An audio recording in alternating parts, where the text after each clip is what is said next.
Hi, welcome to another video by Jimthecarguy. Today we're working on the 2010 Honda Accord. Customer complaint on this one is that when they drive the vehicle and they apply the brakes at highway speed, they feel the steering wheel rattling as they're applying the brakes. I took the wheels off and take a look at it, and I pretty much know exactly what the problem is. Just by looking at it, I'm going to show you now. You're going to see exactly what the problem is. Let me bring you up here and I'll show you what it looks like.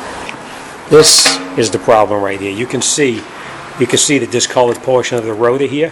See how this is actually a different color than this right here. So we know that at least half of this rotor is wobbling, which is causing this thing to pulsate like crazy. What's happening is the caliper itself is sliding back and forth as they're applying the brakes because the rotor is actually wobbling as it's applying it. Very slightly, but it is a wobble. And we're going to check these slide pins to make sure that there's not an issue with the slide pins, because if you have slide pins that are sticking, it's going to cause the brakes to stay applied, which is going to cause the rotor to go out of round. So let's grab some tools and let's get started. Okay, the first thing we're going to do before we do anything is we're going to put a screwdriver in the back over here and we're going to pry the caliper in to make sure that the slide pins are functioning just the way they're supposed to. So we're just going to keep slight pressure on it and pull the caliper back.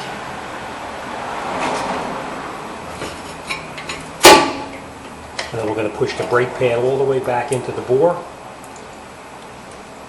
And now we're going to check the caliper to make sure the slide pins are functioning. And they slide back and forth perfectly, so there's no issues with the slide pins staying applied. So most likely it's just because the rotor itself was out of round, or possibly the customer drives with 2 feet too, and that causes the rotor to go out of round like that too. So, all right, next thing we're going to do is we're going to take out these 2 screws right here. And the way you do that, you have 2 different options. You can use a driver like this to put it on here, hit it and knock it out. Or if you don't have a driver, you can use just a regular screwdriver to try to remove them. Now a lot of times these bolts are so tight you can't get them out. What I normally do is just take a driver and just tap on it to break them loose.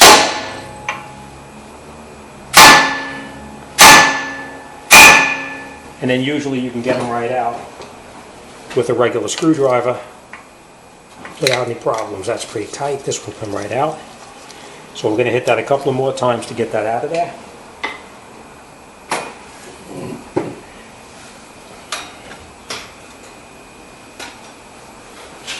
You just hit it pretty firmly.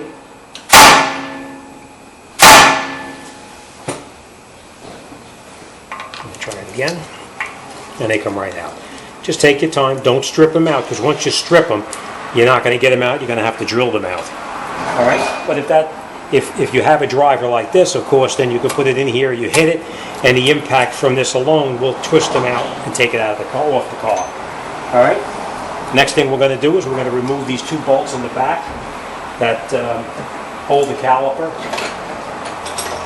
to the mounting bracket. They're probably either 12 or 13 millimeter. I'm just going to take them out. Same thing here.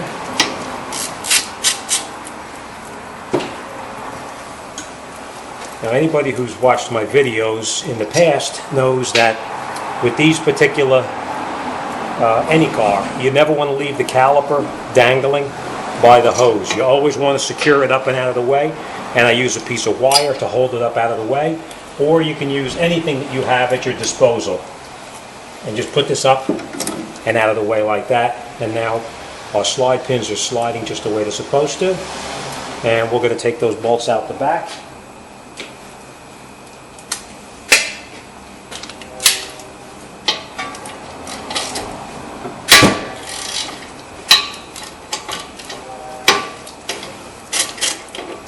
And then we'll take the mounting bracket off the car. Don't lose the bolts, because you're going to need them to put it back together.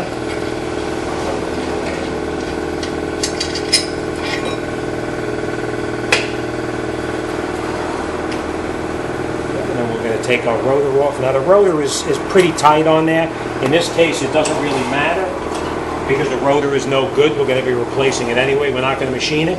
So we're just going to tap it from the back to knock it off.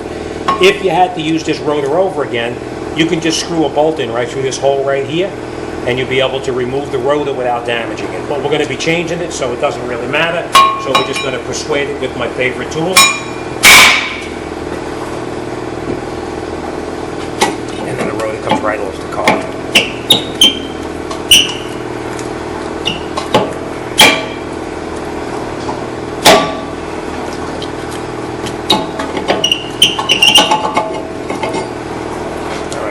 Next thing you want to make sure is you want to make sure the face of the rotor here is nice and clean, and this is actually nice and clean. There is no rust on here at all, so this is good. We're going to get the new rotor, the new pads, and we're going to put this job back together and get it out the door.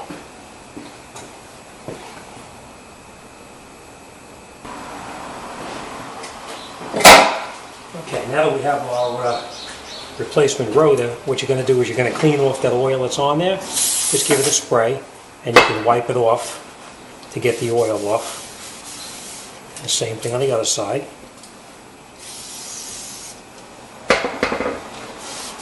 Just to get the oil off so it doesn't smoke and smell. Alright? Then you're going to line up your rotor with the holes on here so you can reattach it with the screws.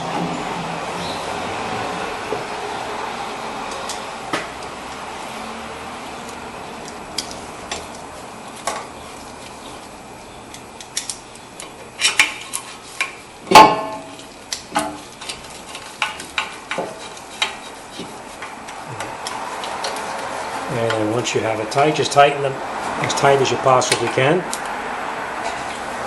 And the next thing we're going to do is we're going to, whenever you do a brake job, you always want to change the hardware kit that's on here too. You just pull it and it comes right off. Same thing here, you just pull it, take it off. And make sure you don't have a lot of rust inside here, which in this case it's in very good condition. And then when you put your replacement on, it just pushes right on the top like this. And you push it down, and you lock it in place like that. And you do the exact same thing on this side here.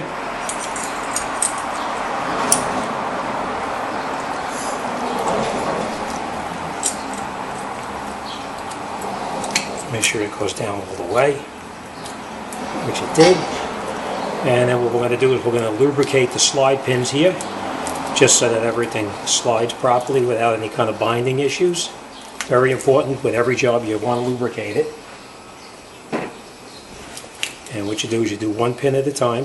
You just take it out, put a little bit of brake lubricant on it, and put it right back in. Make sure that that boot pops right back up onto the top where it's supposed to there. And then we'll do the exact same thing on this side right here. Put it back in. And again, make sure when you push it in that it pops, that boot pops right back up where it's supposed to, like that. Now, everywhere that the brake pad is going to touch, you want to put some brake lube on there so that it slides nice and easily. Then we're going to reattach the mounting bracket onto the car where it previously came off. Catch both of the bolts by hand before you tighten anything up.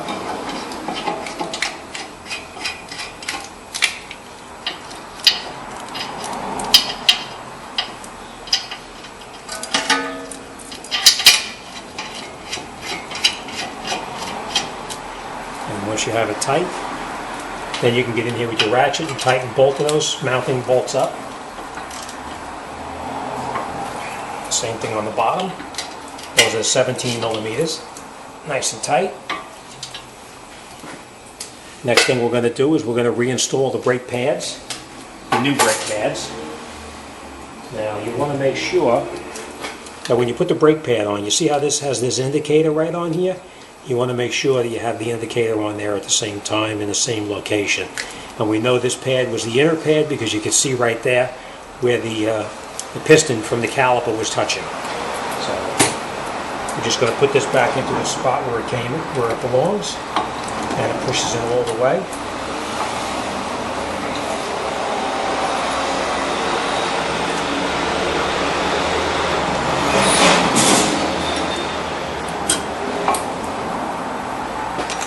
And you put the inner pad in, and you can go ahead and put the outer pad in too, and just push it into its spot, and you push it in all the way, and they slide nice and freely, so we don't have to worry about it binding up. All right, next thing we're going to do is we're going to take that caliper that we previously relocated to the side, and we're going to remount it back on where it came off. And you can just push your slide pins in to accommodate the caliper. And you may have to turn it very slightly, the slide pins, to get it to line up properly. And then you can catch your 2 bolts by hand. Same thing on the bottom.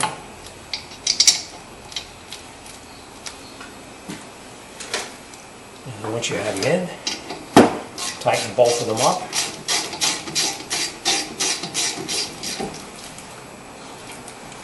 And I'm going to show you this.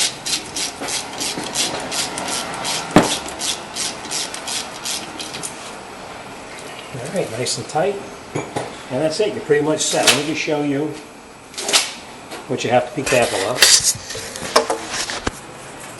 What you've got to make sure is when you put this back together,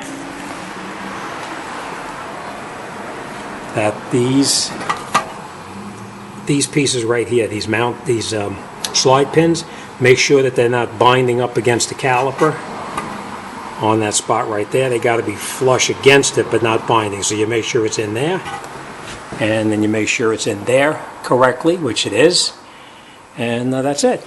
Alright, so to recap what we did: put our rotor on, we cleaned the face of the rotor, got all that grease off there that was from the shipping.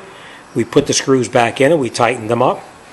We put a new hardware in and lubricated everywhere that the brake pad touches. We put our 17mm bolts in the back and tightened up the mounting bracket to the knuckle. We put our caliper back on and tightened up the bolts for the slide pins. That's it, we're all set. Next thing we're going to do is we'll go to the other side, and we're going to do the exact same thing on the other side. Like always, thanks for watching, and see you on the next one.